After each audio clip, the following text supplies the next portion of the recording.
Hello friends.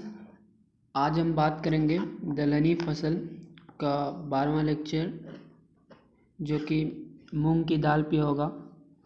और इनसे पहले मैं और सारी दाल पे बात कर चुका हूँ, तो आज दलहनी फसल का लास्ट लेक्चर है।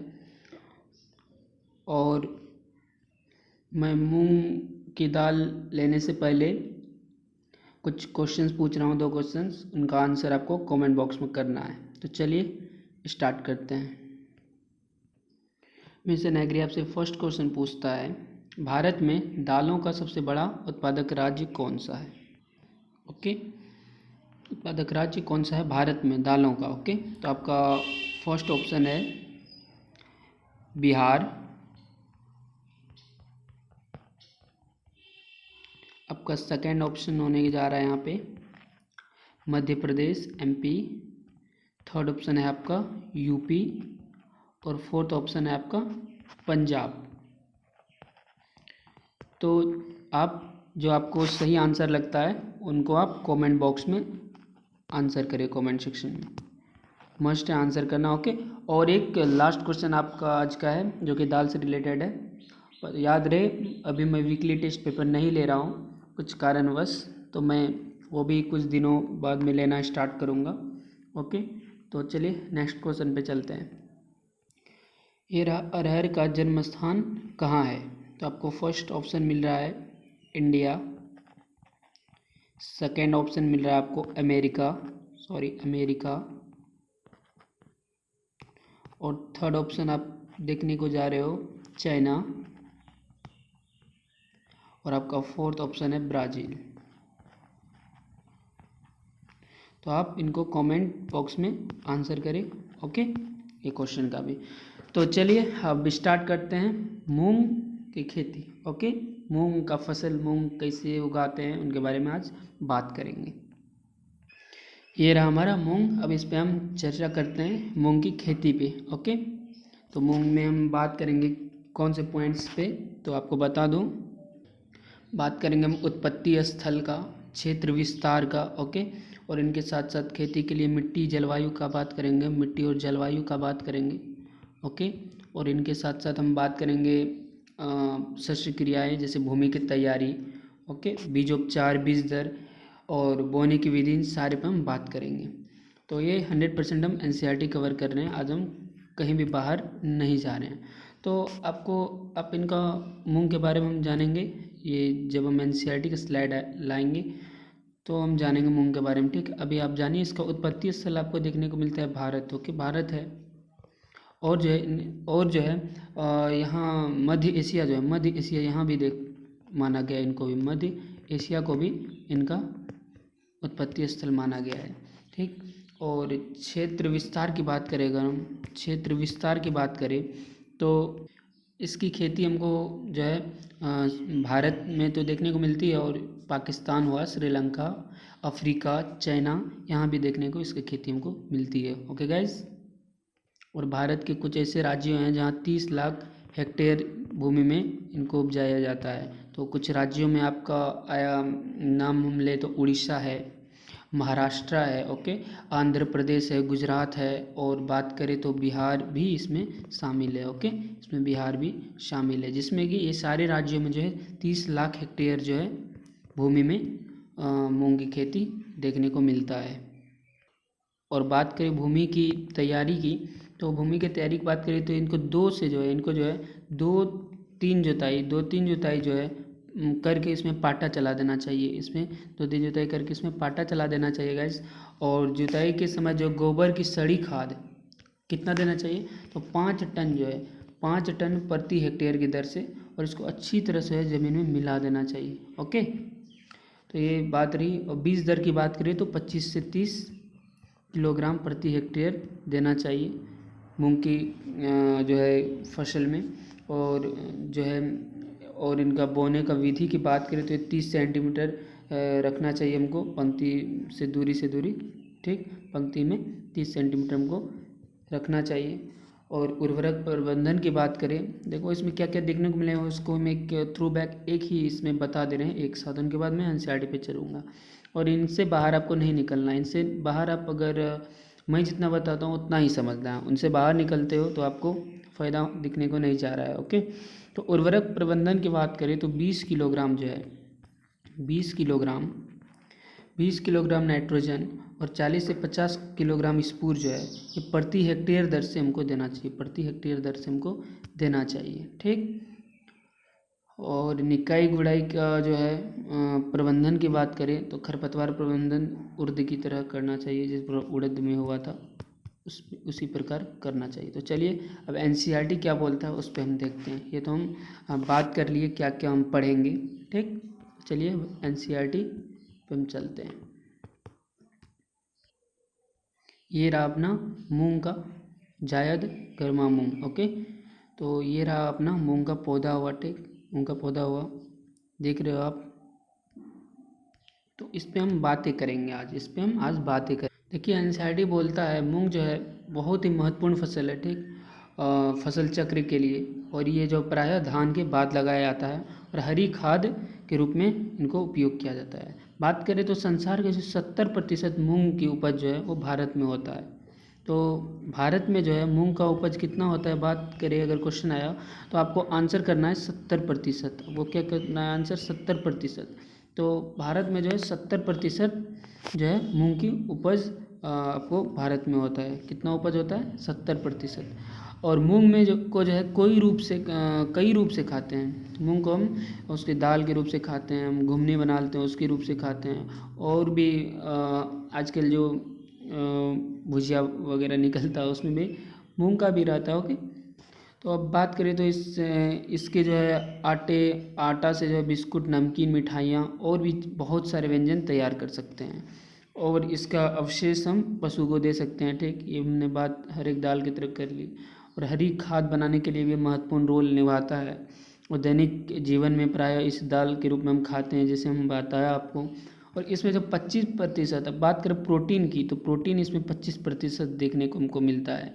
बात करें वसा की तो 1.3% देखने को मिलता है, और आपको मिनरल जो है 3.5% देखने को मिलेगा, और 4.1% रसा, 10% जल, और जो है 124 मिलीग्राम कैल्शियम देखने को मिलेगा, और इनके साथ साथ 326 मिलीग्राम फॉस्फोरस, 7.3 मिलीग्राम लोहा, और 334 किलो जो है कैलोरी जो आपको ऊर्जा, 0.47 मिलीग्राम विटामिन B1 देखने को मिलेगा, और 0.39 मिलीग्राम विटामिन B2 देखने को मिलेगा। इसमें विटामिन कौन सा देखने, B1 भी मिलेगा, और इनके साथ साथ आपको B2 भी देखने को मिलेगा, और जो है 2 मिलीग्राम जो है नियाचिनी।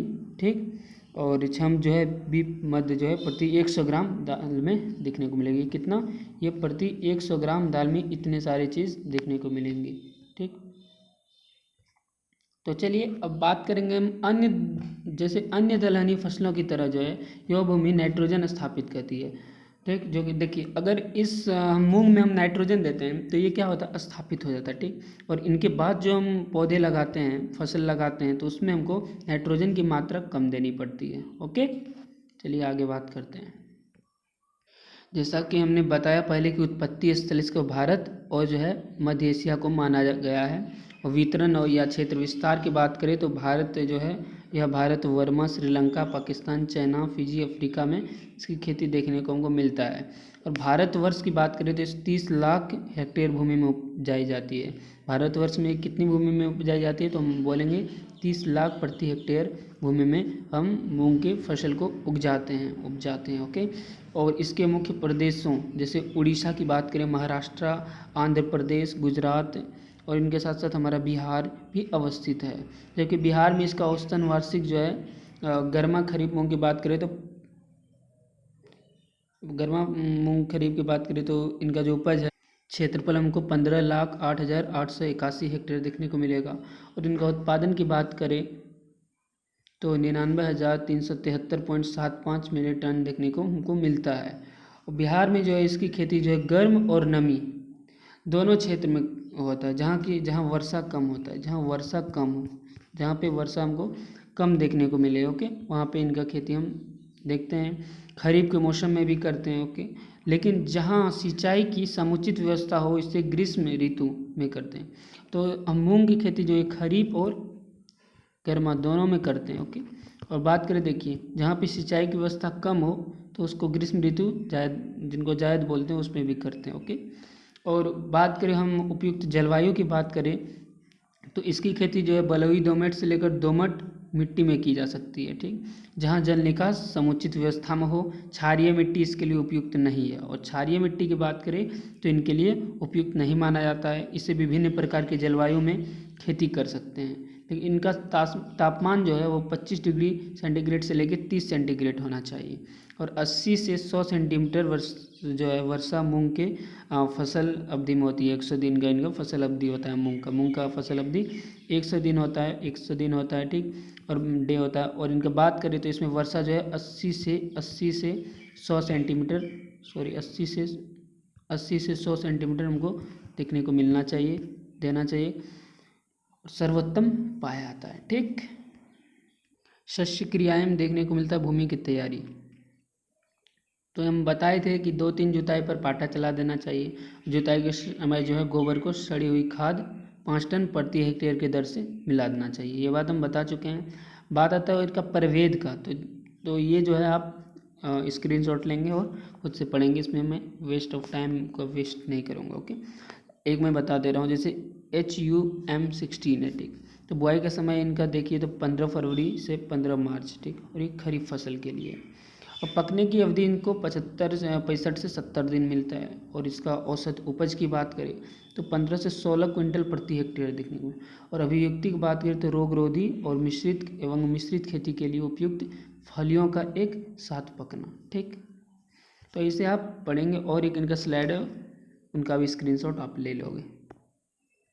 बात करें बीज दर की, तो जैसे कि हम आपको बताएं कि 25 से 30 किलोग्राम प्रति हेक्टेयर देना चाहिए। कितना? 25 से 30 किलोग्राम प्रति हेक्टेयर देना चाहिए। ओके, 25 से 30 किलोग्राम बीज की बात करें। और बीजोपचार की बात करें तो बुआई के जो है 24 घंटे पहले जो है 2 से 2.5 ग्राम जो है फफूंदी नाशक फंगिसाइड जिनको बोलते हैं दवा देना चाहिए।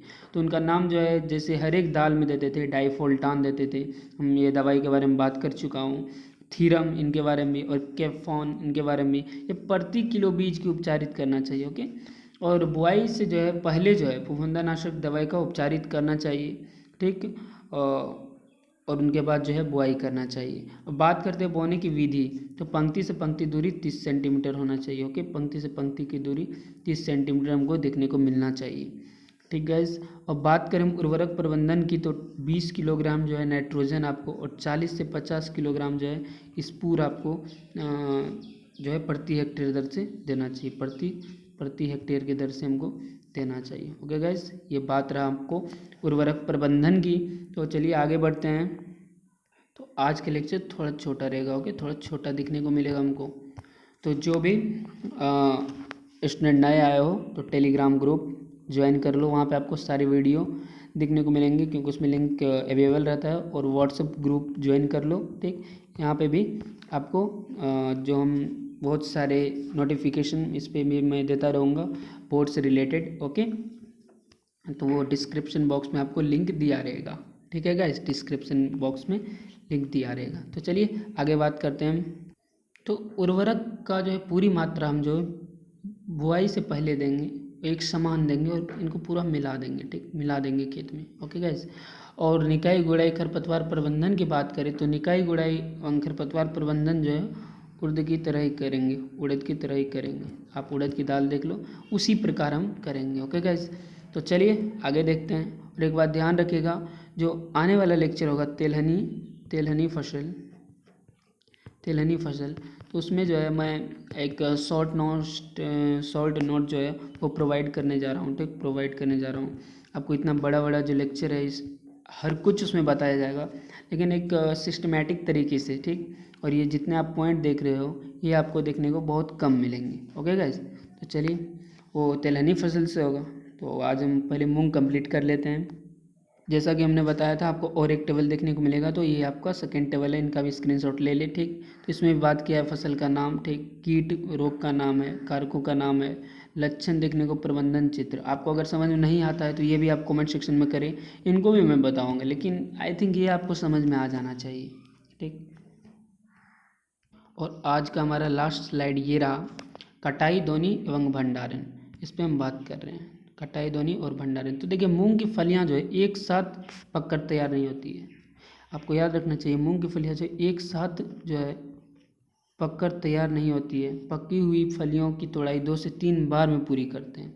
तो जैसे देखिए एक मूंग की फलियां, ठीक, यहाँ एक मूंग पक गया, यहाँ एक मूंग पक गया, यहाँ एक मूंग, तो गुच्छे में होता है ना, गुच्छे में होता है, ठीक। जैसे ये 2 पक गए, ठीक, ये 2 पक गए, इसको तोड़ लेते हैं, फिर दूसरी बार में हम इसको तोड़ते हैं। ओके गाइस, तो देखिए फलियों को जो है धूप में, सबसे पहले हम फलियों को लाते हैं, ठीक, उनको हम धूप में जो है पहले जो हम सूरज महाराज से जो हम धूप में इसको क्या करते हैं, सुखाते हैं। ओके, सुखाते हैं, फिर उनको अलग करते हैं, ठीक, धोनी करके या पटक के करके, बहुत सारी विधि हैं, उनसे हम अलग करते हैं।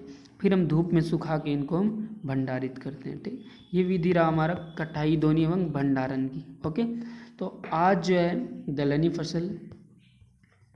फसल को हम अलविदा कहें, ठीक। जाइए भाई आप। और बात रहा तो इनका क्वेश्चंस का, तो मैं ऐसे लेक्चर्स में आपको अभी क्वेश्चंस लेते रहूँगा। तो जब तक स्टूडेंट्स और बढ़ नहीं जाते तब तक मैं लेक्चर्स के बीच ही क्वेश्चंस आपको पूछता रहूँगा। और टेस्ट की बात करें तो वो भी आपको होगा, मगर कुछ दिन बाद होगा, ठीक गाइस। तो इसी तरह क्वेश्चन का आंसर देते रहिए कमेंट सेक्शन में।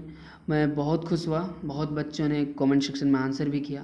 तो ऐसे जम के मेहनत करते रहिए, ठीक। और आपको बात करें तो आपको जो है जितना आपको पूछा जाएगा मैं उतना आपको 100% कवर करा दूंगा। कोई ये नहीं सोचना कि मैं आपको बाहर करा रहा हूँ। तो ये बिहार के स्टूडेंट हैं, बिहारी हैं, फोड़ के आएंगे, ठीक है। ठीक है गाइस, मिलते हैं नेक्स्ट लेक्चर में दलहनी फसल पे, ठीक है। Bye, thank you.